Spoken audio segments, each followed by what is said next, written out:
इस सीता इहें बदहली गंगा के होते और उन जकरा के मंगलसूत्र पहिनवलस वो सीता से मिले के होखी।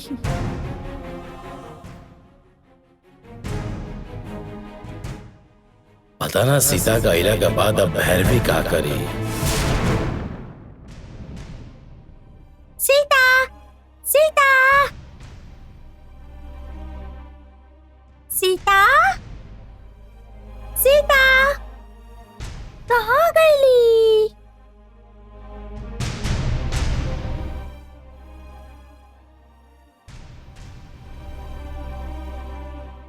पता नहीं सीता माँ कहाँ चल गईली, कहाँ गई होखी? दुकान से कुछ लावे गई होखी। ओ आ जाए तब ओके बताई कि गंगा आ गई बिया। गंगा गंगा। वैसे तो सीता हमेशा यहीं रहे ले, लेकिन आज ना लौका दिया। का बात बाटे? देवसेना भी आ गई। गंगा सीता माँ कहीं बाहर गई बिया, ओकरा आवे के बाद ही हम ओकरा से मिलब। अभी चला हमने दोनों अपन रूम में चले जाए। सब यहीं पर दहली तो वो कहाँ चल गई? ठीक बा, वो लौटी तब ओकरा से मिलब। अरे यहीं कहीं सब्जी लावे गई होई। हाँ पापा, और कहाँ जा सकेले? बिल्कुल। बहुत जल्दबाजी कैलू तू सीता। गंगा शांत बिया, मतलब जरूर कोनो तूफान आवे वाला है। सीता चल गई भी आई, केहू के नहीं पता, मगर सबके पता चलने पे का होई पता ना।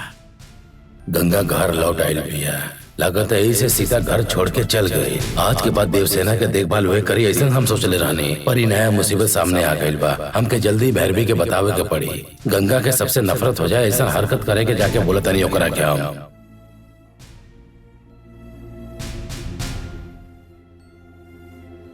गंगा तू आइसक्रीम खाबू?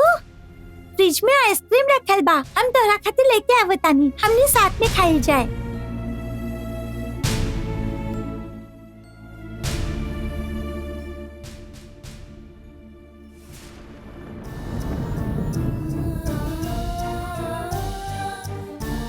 भैरवी अरे जल्दी आवा।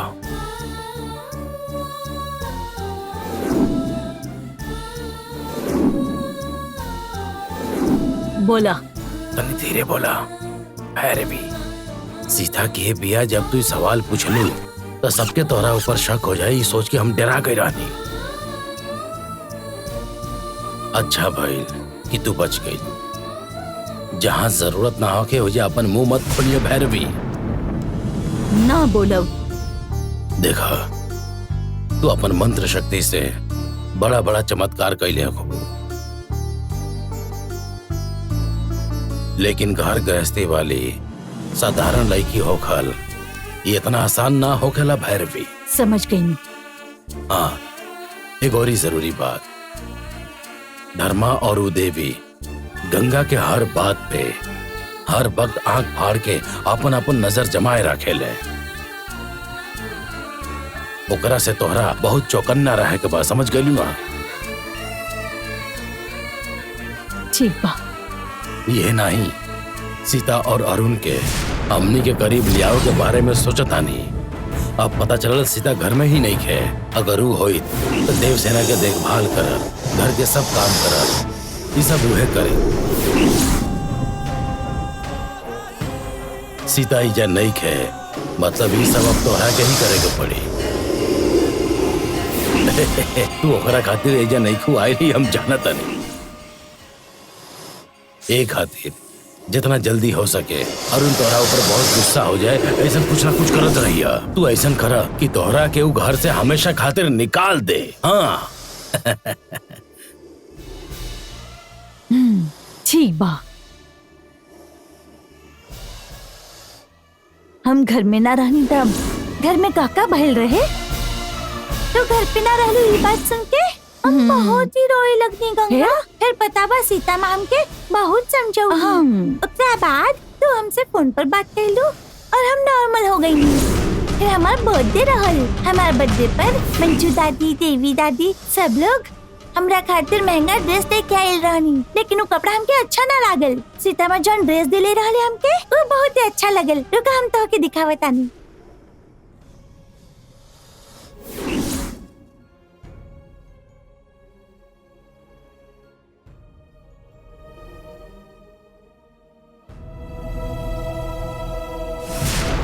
बेटा ये देखो।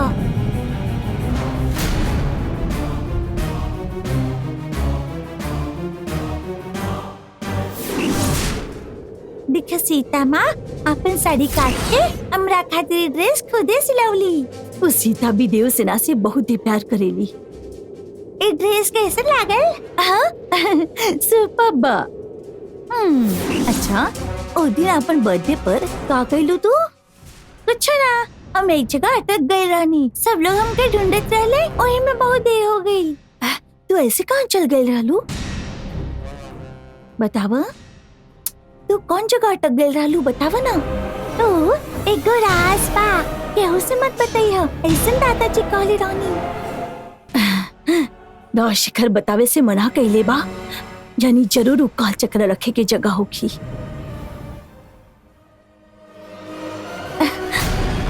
हमके भी ना बताइबू कहाँ पर गई रहलू, बतावा ना बेटा। तू बाड़ू ऐसे बता रहल बानी, मगर तू केहू के मत बताइया। हाँ ठीक बा। देवसेना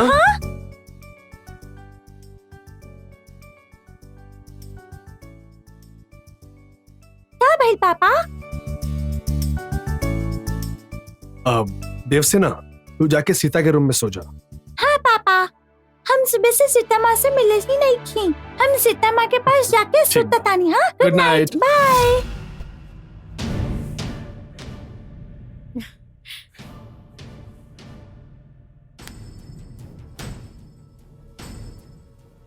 गंगा के रोल निभावे में कहीं मुश्किल बा। ताहर मन में का चलत बा हम समझ सके नहीं गंगा। हम सीता के मंगलसूत्र पहना ही नहीं, इतना के अच्छा ना लागेला हम जाने नहीं।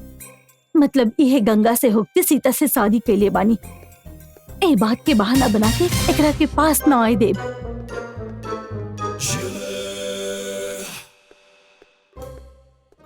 हम सीता के गला में मंगलसूत्र बंधली, लेकिन ऊपर हमार कौनो हक नहीं खे। वो दिन सीता के बचाए खातिर हमारे पास और कौनो चारा ना रहे, और तहरा की बताए कि हमारे अंदर हिम्मत ना रहे, यही से हम कुछ ना बताएंगे। लेकिन वो वजह से ऐसा सब हो जाई हम सोचले ना रहनी। सीता के फॉरेन जाए के बाद कहत रहली, अब ओकर इंतजाम हमें कर ले रहनी।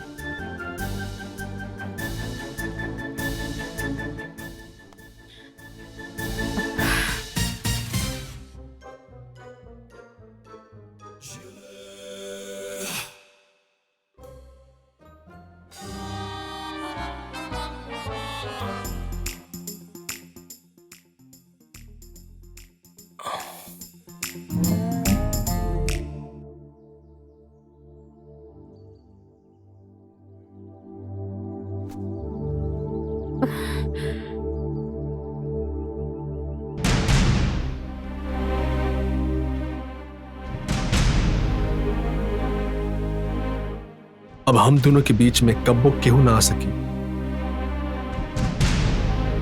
पापा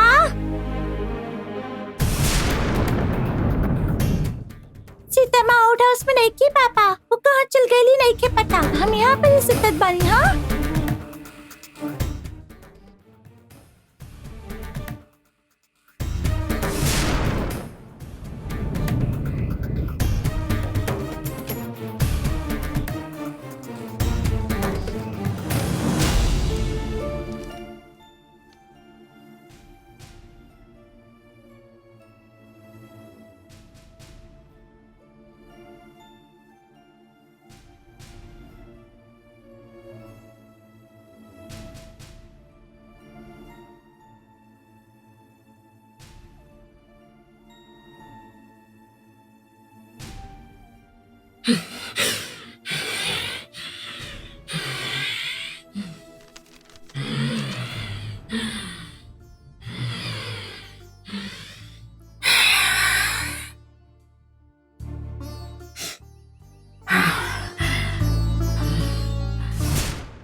हम गंगा के शरीर में जाके ओकर जिंदगी बर्बाद कर देले बानी।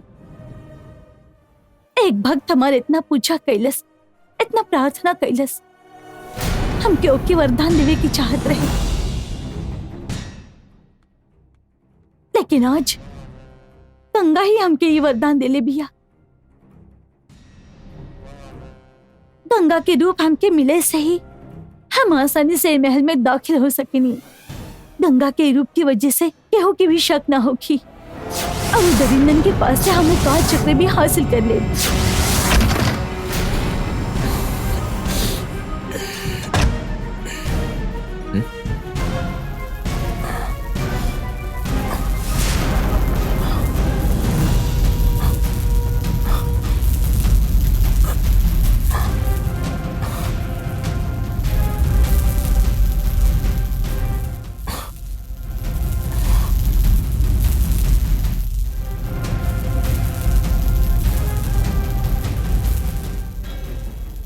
हम अपना माँ के साथ बहुत कम रहनी, लेकिन इ बिल में हम कई साल तक रहत रहनी। जे हमके एकरा में कैद करके रख ले रहले, उनका खातिर ये हमार कैद खाना होगी, लेकिन हमरा खातिर ये हमार माँ के कोख ही बा।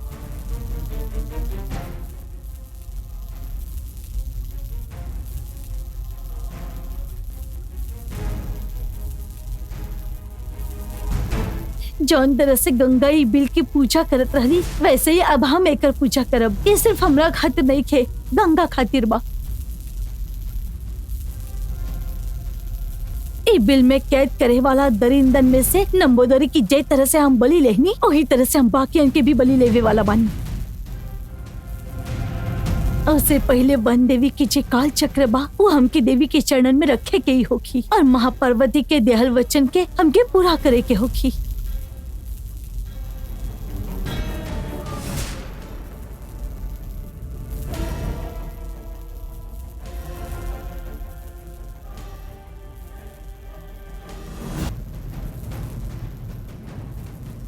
बिल में कैद करे वाला दरिंदन में से नंबोदरी की जे तरह से हम बलि लेहनी, वही तरह से हम बाकी के भी बलि लेवे वाला बानी।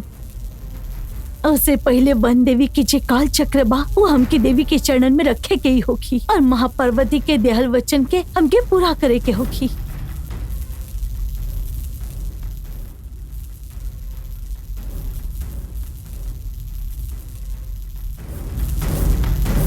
गंगा,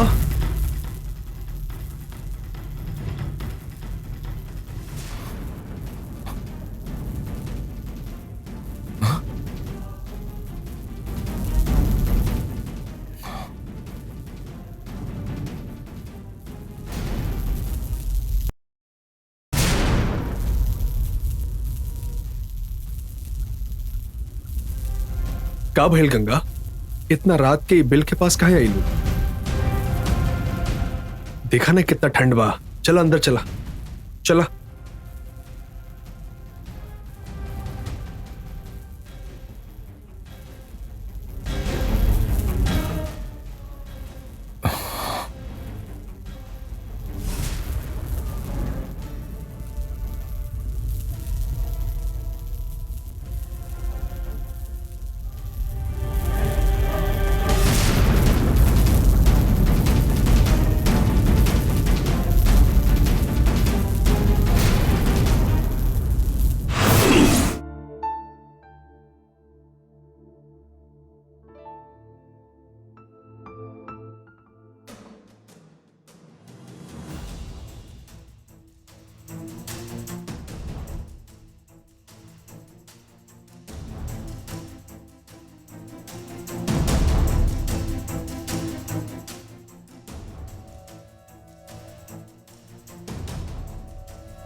का भइल देवसेना? उदास काहे लग रहल बाड़ू? का भइल? सीता से मिले आउट हाउस में गए रहनी, मगर सीता कहीं भी नहीं थी। इतना दिन तक गंगा ना रहली, अब गंगा माँ आ गइल बिया तो सीता माँ नहीं थी। ऐसे हम उदास बानी। ठीक बा माँ, हम गंगा माँ के साथ खाना खाए जा रहल बानी। ए तनी सुना देवसेना, माँ जे कही ऊ तू करबो ना। हम तो हर बात ना मान ले बानी, ऐसन कब भइल बा? बतावा ना का करे के बा? देखा हमनी के घर में जे गंगा आइल बिया ऊ गंगा ही बिया, एकरा पे हमके यकीन ना हो रहला। ई सुन के तोके टेंशन होगी ई हमके पता है, बाकी हमरा खातिर ई सब तोके ही करे के होगी। हाँ अब तू जाके गंगा से ई पूछा कि ऊ सबसे पहले जानकी माँ से कब मिलने रहली और कौन हालात में मिलने रहली। हाँ ओकर जवाब से पता चली कि असल में ऊ के बिया। ई सुन के तोके टेंशन होगी ई हमके पता है, बाकी हमरा खातिर ई सब तोके ही करे के होगी। हाँ अब तू जाके गंगा से ई पूछा कि ऊ सबसे पहले जानकी माँ से कब मिलने रहली और कौन हालात में मिलने रहली। हाँ ओकर जवाब से पता चली कि असल में ऊ के बिया। लेकिन माँ, तू ही हमके सिखौले बाड़ू कि कभी भी केहू पर भी बेवजह शक ना करे के चाहिए। अब तोके का हो गइल बा? तू ही गंगा पर शक कर रहल बाड़ू माँ, ये क्या बात भइल? गंगा अभी घर आइल बिया ना, ओकरा पर शक मत कर माँ। ना बेटा, तू हमरा खातिर तनी पूछ के तो देखा। ना माँ, हम अपन गंगा के ना पहचानब का? वो हमने के ही गंगा बाड़ी। हमके स्कूल खातिर लेट हो रहल बा, हम जा रहल बानी। अरे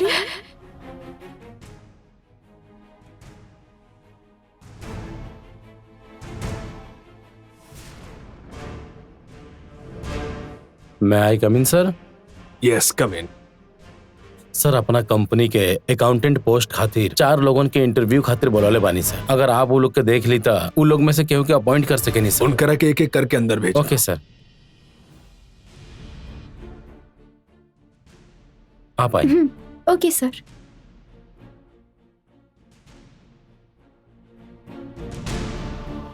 good morning sir, I am Anita. बैठी। थैंक यू सर। सर हमार नाम अनीता बा और हम MCA कैले बानी। साइंस फील्ड ऑफ टेक्नोलॉजी में हम 4 साल काम कैले बानी। ये बात बा। ठीक बा मैडम, रहुआ बाहर ओके बैठी। सर, थैंक आइए। यू।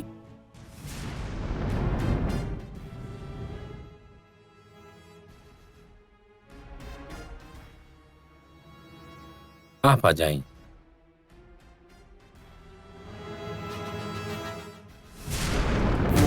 एक्सक्यूज मी सर। हाँ, ये जो ऑफिस में इंटरव्यू चला था, बैठिए। वो फाइल आगे भेजल जरूरी बा। ओके, हम बाद में फोन करो। राउर नाम का है? नंदिनी सर।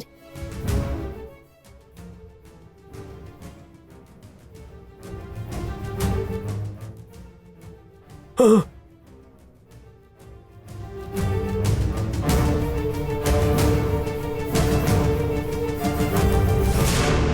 कहाँ रहे लोग? चेंगलपट्टू के आगे पार्वतीपुरम में। तार माँ के नाम पार्वती बका। हाँ सर।